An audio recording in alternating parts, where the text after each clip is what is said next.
తీసుకుంటూనే బయటకు వచ్చారు. Yes, breaking అందుతోంది మనకు. అల్లు అర్జున్ కేసులో నిజంగానే ఒక హై టెన్షన్ కనిపిస్తోంది.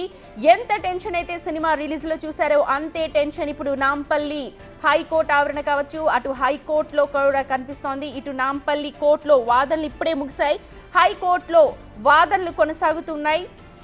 హైకోర్టులో అల్లు అర్జున్ తరపున నిరంజన్ రెడ్డి వాదనలు వినిపిస్తూ ఉన్నారు. వెంటనే బెయిల్ ఇవ్వాలి అంటూ నిరంజన్ రెడ్డి కోర్టుని ఆశ్రయించినట్టు తెలుస్తోంది. అయితే బెయిల్ ఇవ్వద్దు అంటున్నారు పీపీ పల్లె నాగేశ్వరరావు. చాలా గట్టిగా పీపీ తన వాదనలు వినిపిస్తూ ఉన్నారు. విచారణని సోమవారానికి వాయిదా వేయాలంటూ ఉన్నారు. అయితే కోర్టు ఆవరణ అంతా కూడా చాలా హై టెన్షన్ తో కనిపిస్తోంది. అల్లు అర్జున్ కేసులో మరి హైకోర్టు ఎలాంటి డెసిషన్ తీసుకోబోతోంది? నాంపల్లి కోర్టులో అయితే వాదనలు ముగిశాయి, కానీ హైకోర్టులో ఇంకా వాదనలు కొనసాగుతూ ఉన్నాయి. మరి నాంపల్లి కోర్టు బేసిస్ మీద హైకోర్టు ఉంటుందా, లేకపోతే హైకోర్టులో ఎలాంటి నిర్ణయాలు తీసుకోవడం దాన్ని బట్టి నాంపల్లి కోర్టులో కూడా అది జరుగుతుందా? హైకోర్టుకు సంబంధించిన వాదనలు అయితే కొద్దిసేపటి క్రితమే ముగిశాయి. చాలా వాడివేడిగా వాదనలు జరిగినట్టుగా తెలుస్తోంది. బెయిల్ ఇవ్వద్దు అన్నట్టే పీపీ పల్లె నాగేశ్వరరావు అక్కడ గట్టిగా వాదించారు. విచారణని సోమవారానికి వాయిదా వేయాలని కూడా పీపీ చెప్పినట్టుగా మనకు పక్కా సమాచారం అయితే అందుతోంది.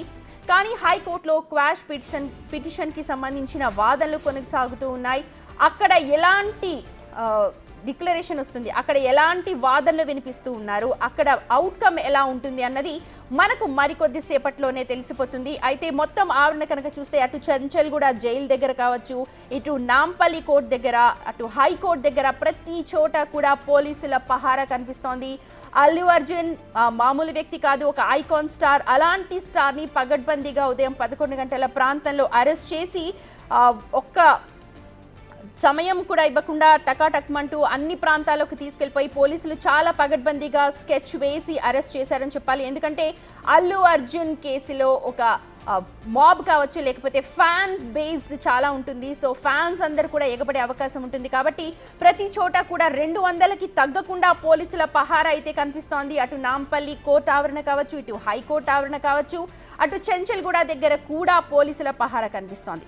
ఉదయం నుంచి కూడా అల్లు అర్జున్ ఫ్యాన్స్ అందరూ కూడా చాలా ఉత్కంఠగా ఉన్నారు. ఏం జరుగుతోంది, తమ అభిమాన హీరోకి ఇలాంటి రోజు వస్తుందని ఏ రోజు కూడా ఊహించలేకపోతూ ఉన్నారు. పుష్ప 1, పుష్ప 2 చూసిన సందర్భంలో కనుక చూస్తే మనం పుష్ప 1, పుష్ప 2లో కనుక మనం చూస్తే ఒక స్మగ్లింగ్ చేస్తున్న వ్యక్తిగా మనం చూస్తూ ఉన్నాము. అందులో పోలీసులతో డైరెక్ట్గా ఇంటరాక్ట్ అవ్వడం కూడా చూస్తుంటాం. కానీ ఇక్కడ రియల్ లైఫ్లో పోలీసులు వచ్చి ఇలాగా అల్లు అర్జున్ని తీసుకెళ్తారు అని ఏ రోజు కూడా ఊహించలేకపోయి ఉండొచ్చు అల్లు అర్జున్ కూడా. అభిమానులు అయితే అంతకంటే ఇంకా షాక్లో ఉన్నారు. అయితే ఈ మొత్తం వ్యవహారం ఇలా ఉంటే రేవతి ఎవరైతే తొక్కిసలాటలో November 4న చనిపోయిందో తన భర్త భాస్కర్ మాట్లాడారు. అసలు ఇందులో ఇలాంటి నిర్ణయం ఎందుకు తీసుకుంటున్నారు అని అంటున్నారు. అందులో అల్లు అర్జున్ ప్రమేయం ఏమీ లేదు అని చెప్పి కూడా భాస్కర్ అన్నట్టుగా మనకు సమాచారం అందుతోంది. అసలు రేవతి హబీ భాస్కర్ ఏమన్నారో ఒకసారి చూద్దాం. మూవీ చూస్తా అంటేనే తీసుకెళ్ళాను. అక్కడ అల్లు అర్జున్ వచ్చినందుకు ఆయన తప్పేం లేదు. మేమేమైనా ఉంటే దానికి కేసు విత్డ్రా చేసుకోనికి రెడీ ఉన్నా. అది న్యూస్ కూడా నాకు పోలీస్ వాళ్ళు ఏమి ఇన్ఫామ్ చేయలేదు అరెస్ట్ చేస్తున్నట్టు.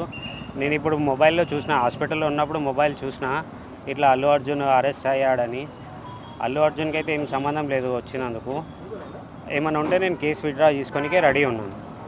అది దానికి ఇంకా నేను ఏం చెప్పలేను సార్, అది ఎవరు వచ్చారు ఏంది అనేది. మెయిన్ ఏంటంటే నా బాబు ఇప్పుడు వెంటిలేటర్ పైన ఉన్నాడు. నా బాబు కొద్దిగా జల్దీ క్యూర్ కావాలని నేను కోరుతున్నాను అంతే సార్. మూవీ చూస్తే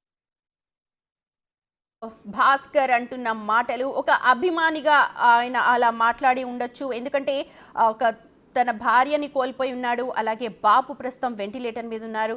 ఇందులో అల్లు అర్జున్ ప్రమేయం డైరెక్ట్గా లేకపోయినప్పటికీ కూడా సుమోటోగా స్వీకరించిన ఒక లాయర్ దానిపైన కేసు వేశారు. ప్రస్తుతం ఈ కేసు ఒక చెంపపెట్టులాగా అనుకోవాలి, లేకపోతే ఒక లెసన్ పాఠం లాగా అనుకోవాలి. ఎందుకంటే ప్రీమియర్ షోస్ నిర్వహించేటప్పుడు అటు థియేటర్ యాజమాన్యం ఎలాంటి రూల్స్ పాటించాలి, అందులో నటులు ఎలాంటి రూల్స్ పాటించాలి, దీనికి సంబంధించి పగడ్బందీగా ప్లాన్ చేయడానికి పోలీసులు కూడా సహకారం ఖచ్చితంగా అందిస్తారు. కానీ పోలీసులను కూడా పరిగణలోకి తీసుకోవాల్సిన అవసరం ఉంటుంది. ఎందుకంటే పెద్ద పెద్ద స్టార్స్ వచ్చినప్పుడు ఖచ్చితంగా అక్కడ మాబ్ వస్తారు, విపరీతమైన జనం గుమిగూడుతారు. వారందరినీ కంట్రోల్ చేయడానికి పోలీసులు ఉండాలి, గైడ్ లైన్స్ ఉండాలి. సో ఇకపై ఇలాంటి ప్రీమియర్ షోస్ కనుక వేస్తే అటు యాజమాన్యం అంటే థియేటర్ యాజమాన్యం అలాగే దానికి సంబంధించిన ఆర్గనైజేషన్ ఈవెంట్ ఆర్గనైజర్స్ కూడా కొన్ని రూల్స్ని ఖచ్చితంగా పాటించాలి. ఏదైనప్పటికీ కూడా ఇక్కడ అల్లు అర్జున్ ప్రమేయం ఏమీ లేదు, కావాలంటే నేను కేసు విత్డ్రా చేసుకుంటాను అని భాస్కర్ అంటూ ఉన్నారు. కానీ ఈ భాస్కర్ మాటలు అలా ఉంచితే కోర్టు ఎలాంటి తీర్పిస్తుంది? ఇటు నాంపల్లిలో కోర్టు వాదనలు అయితే ముగిశాయి, ఇటు హైకోర్టులో మాత్రం వాదనలు కొనసాగుతూ ఉన్నాయి. ఎలాంటి తీర్పు వస్తుంది అన్న ఉత్కంఠ అయితే ప్రస్తుతం అల్లు అర్జున్ అభిమానుల్లో ఉదయం నుంచి కూడా జరుగుతోంది. ప్రస్తుతం ఇంకా ఆ టెన్షన్ పీక్స్కి వెళ్ళిందని చెప్పాలి.